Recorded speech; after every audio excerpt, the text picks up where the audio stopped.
Hello friends, आज हम लोग एक बहुत ही इम्पॉर्टेंट टॉपिक डिस्कस करने वाले हैं जिसका नाम है green hydrogen, future of fuel. सबसे पहले हम ये समझने की कोशिश करें कि वो कॉन्टेक्स्ट क्या है जिसके तहत हम लोग ये डिस्कस कर रहे हैं। फिर हम ये समझेंगे कि ग्रीन हाइड्रोजन होता क्या है। तो सबसे पहले जिस चीज़ को हम लोग रोज़ महसूस कर रहे हैं वो क्या है? Global warming. यस, इस बार हम लोगों ने ग्लोबल वार्मिंग का जो इम्पैक्ट है उसको ज़्यादा महसूस किया है। जो जिस तरीके से टेम्परेचर ने अपना रिकॉर्ड तोड़ा है वो कहीं ना कहीं हमें इस बात को सोचने को मजबूर कर रहा है कि जो टेम्परेचर राइज है यानी जो ग्लोबल वार्मिंग का लेवल है उसे 2 डिग्री सेंटीग्रेड या 1.5 डिग्री सेंटीग्रेड तक हमें कंटेन करना है। कहाँ से? प्री इंडस्ट्रियल एरा से। तो वैसी स्थिति में जो ग्रीन हाइड्रोजन है उसे हम फ्यूचर ऑफ फ्यूल भी कहते हैं। दूसरी जो परिस्थिति है वो है इंटरनेशनल एनर्जी क्राइसिस, जो कि रसिया और यूक्रेन के वॉर से अराइज हुआ है और उसकी वजह से जो पूरी दुनिया की इकोनॉमी है आज एनर्जी क्राइसिस से सफ़र कर रही है और उनके एनर्जी सिक्योरिटी के लिए ऑल्टरनेटिव मीन्स ऑफ एनर्जी बहुत आवश्यक है। वैसे में ग्रीन हाइड्रोजन क्या है? एक प्रॉमिसिंग ऑल्टरनेट है हमारे लिए जिसका इस्तेमाल किया जा सकता है। तो आइए सबसे पहले हम ये समझते हैं कि व्हाट इज़ ग्रीन हाइड्रोजन, क्या होते हैं ग्रीन हाइड्रोजन। दोस्तों, हाइड्रोजन क्या है? एक इनफ्लेमेबल गैस है, ज्वलनशील गैस है जिसमें जो कि बहुत कंप्लीटली बर्न होता है और बर्न होने के बाद ये किसी तरीके का इमिशन रिलीज़ नहीं करता है। इसीलिए हाइड्रोजन क्या है? एक एफिशिएंट फ्यूल भी है। और अगर हाइड्रोजन को प्रोड्यूस करने में कार्बन फुटप्रिंट जीरो है तो वैसे हाइड्रोजन को हम लोग ग्रीन हाइड्रोजन कहेंगे। फिर से हम इसे समझते हैं कि अगर हाइड्रोजन को प्रोड्यूस करने में कार्बन फुटप्रिंट जीरो है यानी कार्बन का इस्तेमाल नहीं हुआ, यानी कार्बन का उत्सर्जन नहीं हुआ, वैसी स्थिति में उस जो हाइड्रोजन प्रोड्यूस होगा उसको हम ग्रीन हाइड्रोजन कहेंगे। आइए इसको और डिटेल में समझने से पहले डिटेल में समझने के लिए हम ये समझते हैं कि हाइड्रोजन बनाया कैसे जाता है। अभी तक जो प्रोसेस है उसको हम ग्रे हाइड्रोजन कहते हैं, जो कि मोस्टली फॉसिल फ्यूल से बन रहा है। और इससे एडवांस जो अभी हाइड्रोजन बनाने का तरीका है वो क्या है? वाटर से है। ठीक है, वाटर को एक इलेक्ट्रोलाइज़र के अंदर क्या है? उसके कॉन्स्टिट्यूएंट एलिमेंट में ब्रेक करेंगे। ठीक है, उससे आपको हाइड्रोजन गैस रिलीज़ होगा और ऑक्सीजन रिलीज होगा। यही प्रोसेस क्या है?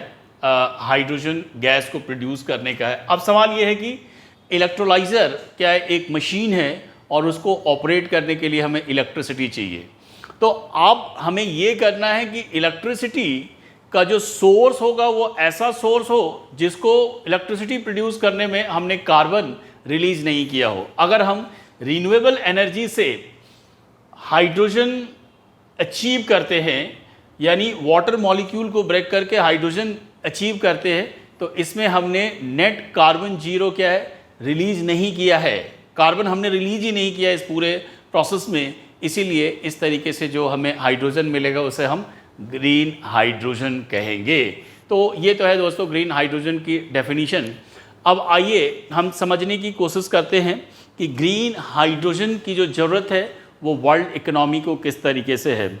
International renewable energy agency IRNEA के अकॉर्डिंग 2050 तक वर्ल्ड इकोनॉमी में जो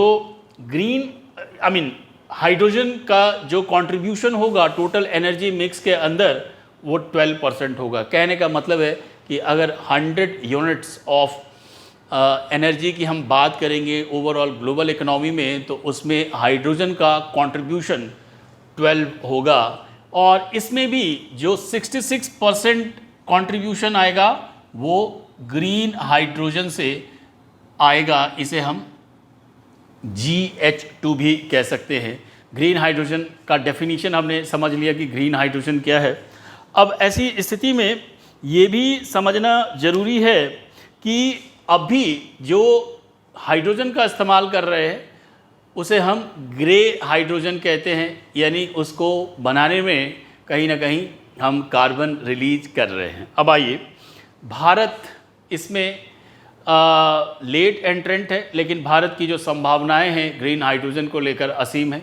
और इसी कॉन्टेक्स्ट में 15 अगस्त 2021 को जब हमने देश ने आज़ादी का अमृत महोत्सव डिक्लेयर किया, 75th year of India independence, उस समय honourable prime minister Shri Narendra Modi ने ये कहा था कि हम ग्रीन हाइड्रोजन से अपनी इकोनॉमी को रन करेंगे, और उसके लिए उन्होंने नेशनल ग्रीन हाइड्रोजन मिशन क्या है लॉन्च किया था। और उसके फॉलोअप में ही 17 फरवरी को 17 फरवरी 2022 को मिनिस्ट्री ऑफ पावर ने 17 फरवरी 2022 को मिनिस्ट्री ऑफ पावर ने क्या है green hydrogen and green ammonia policy क्या है रिलीज़ किया है, जिसका लक्ष्य है कि देश को एनर्जी सिक्योरिटी में क्या है देश के लिए एनर्जी सिक्योरिटी अचीव करना, यानी एनर्जी के क्षेत्र में देश को आत्मनिर्भर बनाने का लक्ष्य रखा गया है। तो इस तरीके से जो ग्रीन हाइड्रोजन का लक्ष्य है वो हमने क्या है ग्रीन हाइड्रोजन की जो पॉलिसी है वो ऑलरेडी ले डाउन कर दी है। अब जैसा कि हमने पहले कहा था कि भारत ने भी COP26 यानी ग्लासगो समिट के तहत प्रधानमंत्री श्री नरेंद्र मोदी जी ने उन्होंने भी क्या कहा था कि भारत 2070 तक India by 2070 shell become carbon neutral, और उसके लिए हमने 2030 तक क्या है कई सारे टारगेट्स अचीव करने हैं। और उसमें एक टारगेट ये भी है कि 2030 तक हम अपने एनर्जी एफिशिएंसी को 45% तक क्या है रिड्यूस करेंगे, यानी जो एनर्जी की रिक्वायरमेंट है उसको हम इस तरीके से एनर्जी इंटेंसिटी को 45% से रिड्यूस करेंगे। इसका मतलब ये है कि जो एनर्जी मिक्स होगा हमारा वो इस तरीके से होगा कि कम एनर्जी यूज़ करके हम आउटपुट बढ़ाएंगे, और इस तरीके से हम क्या है एनर्जी इंटेंसिटी को लो करेंगे, यानी एनर्जी एफिशिएंसी अचीव करने की हम कोशिश करेंगे। इसके अलावा 500 gigawatt renewable energy, 1 billion tons of carbon absorption, ये सभी क्या है टारगेट रखे गए हैं इसके तहत।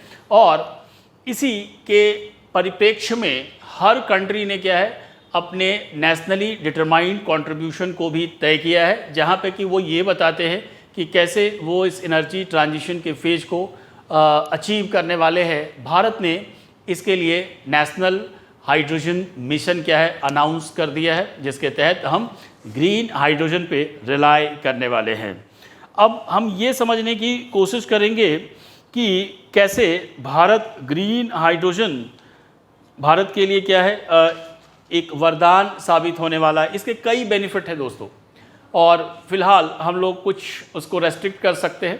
एक तो जो ट्रांसपोर्टेशन सेक्टर है, ट्रांसपोर्टेशन सेक्टर में ये क्या रेवोल्यूशन क्रिएट कर सकता है। अभी तक हम लोग इलेक्ट्रिक पावर्ड कार की बात करते हैं या इलेक्ट्रिक पावर्ड की व्हीकल की बात करते हैं, लेकिन इसमें जो सबसे बड़ी कमी है वो ये है कि इसे बार बार रिचार्ज करने की ज़रूरत होती है। लेकिन जो ग्रीन हाइड्रोजन है, यानी जो ग्रीन हाइड्रोजन का अगर इस्तेमाल किया जाए, यानी फ्यूल सेल व्हीकल का अगर इस्तेमाल किया जाए, तो इसमें आपको रिचार्ज करने की ज़रूरत नहीं होती है। कंटिन्यूसली फ्यूल के सप्लाई से, हाइड्रोजन के सप्लाई से क्या है जो प्रोसेस है वो एनर्जी का वो ऑन रहता है, और इस तरीके से लॉन्ग डिस्टेंस जो व्हीकल ट्रांसपोर्टेशन है उसको हम अचीव कर सकते हैं। इससे क्या होगा, जो कार्बन एमिशन है वो कम होगा, क्योंकि जब हम फॉसिल फ्यूल बर्न नहीं करेंगे तो निश्चित तौर से हम क्या है कार्बन कंट्रीब्यूशन कम करेंगे। और ग्रीन हाइड्रोजन का इम्पॉर्टेंस ये है कि इसे प्रोड्यूस करने में भी क्या है हमने कार्बन रिलीज नहीं किया है। एक तो ट्रांसपोर्टेशन सेक्टर में कुछ ऐसे एनर्जी के सेक्टर्स हैं जहाँ पे कि इमिशन को रिड्यूस करना क्या है बहुत ही डिफ़िकल्ट है, जैसे आयरन एंड स्टील है, सीमेंट है, अमोनियम फॉस्फेट वगैरह है, फर्टिलाइज़र्स है। तो वहाँ पे ग्रीन हाइड्रोजन और ग्रीन अमोनिया का इस्तेमाल किया जा सकता है। और ऐसा कहा जाता है कि those industries which are hard to abate the carbon emissions, वहाँ पे क्या है, ये एक रेवोल्यूशन क्रिएट करेगा। इसकी वजह से क्या है, जो हमारा एमिशन है वो क्या है, कम होने लगेगा। ऐसे इसके कई सारी संभावनाएं हैं जो कि ग्रीन हाइड्रोजन को काफ़ी आगे की तरफ लेकर जाएगा। The energy research institute that is TERI के डिमांड के टेरी के कैलकुलेशन के हिसाब से 2020 में भारत 7 मिलियन टन्स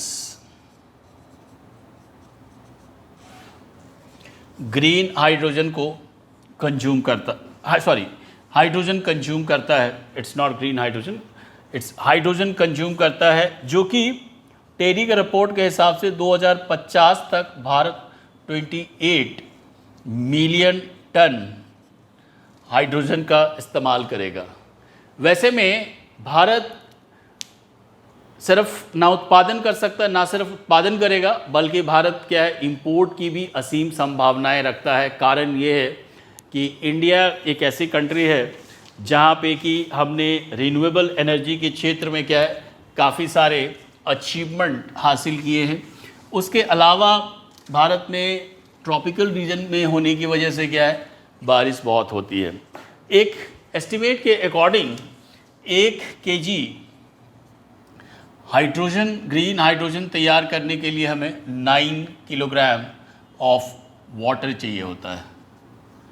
ठीक है, तो भारत में पानी की कमी नहीं है, स्पेशली अगर आप ईस्टर्न पार्ट में जाएंगे तो मोस्टली क्या है, वो सबमर्ज्ड रहता है। दूसरे क्षेत्रों में भी पानी इतनी कमी नहीं होती है, खास करके मॉनसून के बाद भारत में हर तरफ पानी ही पानी होता है। दूसरी तरफ क्या है, हमारे पास रिन्यूएबल एनर्जी और विंड एनर्जी के सोर्सेस अवेलेबल है और हमने उसमें काफ़ी डेवलपमेंट भी किया है, तो इससे हम ग्रीन हाइड्रोजन तैयार कर सकते हैं। जो एक लिमिटिंग फैक्टर है वो क्या है, इलेक्ट्रोलाइज़र का। ये डिवाइस हमारे देश में इसकी संख्या बहुत कम है, ज़्यादातर हम इंपोर्ट करते हैं। यहाँ पे हमें काम करना होगा और एक बार जब इलेक्ट्रोलाइज़र हमारे पास अवेलेबल होगा तो इसका जो कॉस्ट ऑफ प्रोडक्शन है वो कम हो जाएगा। अभी जो एक दूसरा लिमिटिंग फैक्टर है वो है इलेक्ट्रोलाइज़र महंगा होने की वजह से जो 1 केजी ग्रीन हाइड्रोजन प्रोड्यूस करने का कॉस्ट आता है वो $5 to $6 आता है। ऐसा एस्टिमेट है कि बाय 2030 तक जो इंडस्ट्री है उनके कॉपरेशन से ये लगभग $2 पर केजी तक आ जाएगा, तब ये कॉस्ट इफ़ेक्टिव हो जाएगा और इस तरीके से इसका इस्तेमाल किया जा सकेगा। ऐसे ही अनंत संभावनाएं हैं इसके अंदर, इसके कई सारे फ़ायदे हैं। जो सबसे महत्वपूर्ण फ़ायदा है वो ये है कि भारत नेचुरली, जोग्राफिकली इस तरीके से प्लेस्ड है जहाँ पे कि हम ग्रीन हाइड्रोजन में एक लीडर बनकर एमर्ज हो सकते हैं। भले ही लिथियम आयन बैटरी का स्पेस चाइना ने ऑक्युपाई कर लिया हो, लेकिन उससे जो एडवांस्ड टेक्नोलॉजी है वो क्या है, ग्रीन हाइड्रोजन की टेक्नोलॉजी है। हम लोगों ने हाइड्रोजन सीएनजी की बात सुनी है, HCNG की बात कही है। उसके अलावा इंडस्ट्रियल इसका यूज हो सकता है, ट्रांसपोर्टेशन में यूज हो सकता है। जो एग्जिस्टिंग नेचुरल गैस की पाइपलाइन है उसके थ्रू इसका ट्रांसपोर्टेशन किया जा सकता है। जो डोमेस्टिक कुकिंग गैस है उसके साथ इसकी ब्लेंडिंग की जा सकती है। अगर इकोनॉमी के अंदर ओवरऑल एनर्जी का कॉस्ट मिनिमाइज हो जाएगा तो बार बार जो हमें एक्सटर्नल शॉक्स लगते हैं एनर्जी के प्राइसेस हाई होने की वजह से वो नहीं लगेगी और हमारी जो इकोनॉमी है वो क्या है, एक स्टेबल स्टेट को, यानी हम एक इफ़ेक्टिव और एफिशिएंट तरीके से क्या है, हम अपने इकोनॉमी को रन कर सकेंगे। Last but not the least, जो सबसे महत्वपूर्ण और ख़ास बात ये है कि ये पर्यावरण के लिए अत्यंत ही आवश्यक है। तो ये था दोस्तों हमारा ग्रीन हाइड्रोजन का वीडियो। मैं समझता हूँ कि आपको ये पसंद आया होगा। प्लीज़ इसे आप लाइक करिए, शेयर करिए और चैनल को सब्सक्राइब करिए। Thank you.